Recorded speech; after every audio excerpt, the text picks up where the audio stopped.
అందరికీ నమస్కారం. ఈరోజు గుంటూరు రావడానికి రెండు కారణాలు ఉన్నాయి. ఒకటి, ఈ సినిమా పేరు గుంటూరు కారం. రమణగాడు మీవాడు, మనందరి వాడు. సో అందుకని మీ అందరి మధ్యలోని ఫంక్షన్ చేయాలని ఆయన ఇక్కడికి చాలా షూటింగ్లో విపరీతంగా అలసిపోయిన తర్వాత కూడా వాంటెడ్గా గుంటూరు ప్రజలను కలవటానికి వచ్చారు.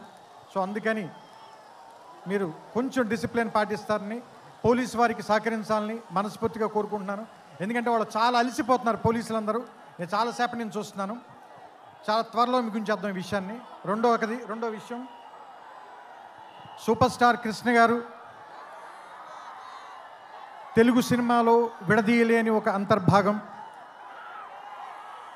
అలాంటి ఒక గొప్ప మహానటుడు, మహామనిషి.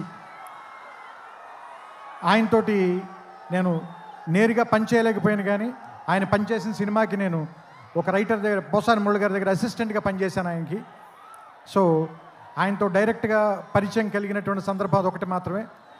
ఆ తర్వాత నేను అతడు, కలేజాల సినిమాలు తీసినప్పుడు ఆయనతో మాట్లాడడం, ఆయనతో గడిపిన ప్రతి క్షణం కూడా నాకు చాలా చాలా చాలా అపూర్వమైంది, అమూల్యమైంది.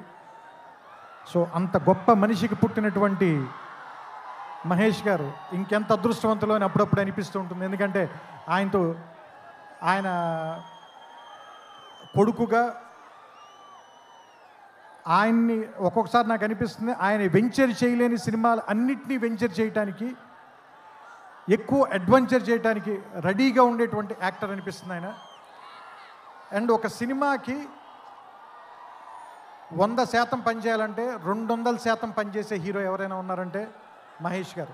ఇది చెప్పడంలో మాత్రం తెలుగు ఇండస్ట్రీలో ఎవ్వరు కూడా వెనక్కి తిరిగి చూడరు, ఈ మాట చెప్పడానికి ఎవరు కూడా. అండ్ నేను అతడు పనిచేసినప్పుడు ఎలా ఉన్నారో, కలేజా పనిచేసినప్పుడు ఎలా ఉన్నారో, ఈరోజు కూడా అలాగే ఉన్నారు. అంటే 25 సంవత్సరాలని మీరు అంటున్నారు, కానీ నాకైతే ఒక 2-3 సంవత్సరాలు కానీ క్రితమే ఇంట్రడ్యూస్ అయినటువంటి హీరోలాగానే అనిపిస్తున్నారు. చూడ్డానికి అంత ఎంగగా ఉన్నారు, మనసులోనూ అంత ఎంగగా ఉన్నారు, పర్ఫార్మెన్స్లో కూడా అంత నూతనంగా, అంత యవ్వనంగానే ఉన్నారు. ఆయనకి మరిన్ని వసంతాలు ఉండాలని, ఆయన్ని కృష్ణ గారి తరఫున మీరందరూ ఆయన వెనకాల ఉండాలని, ఆయన ఆశీర్వదించాలని మనస్ఫూర్తిగా కోరుకుంటూ, జనవరి 12వ తారీఖున థియేటర్లో కలుద్దాం. ఈ సంక్రాంతిని చాలా గొప్పగా జరుపుకుందాం, ఆనందంగా జరుపుకుందాం, రమణ గారితో కలిసి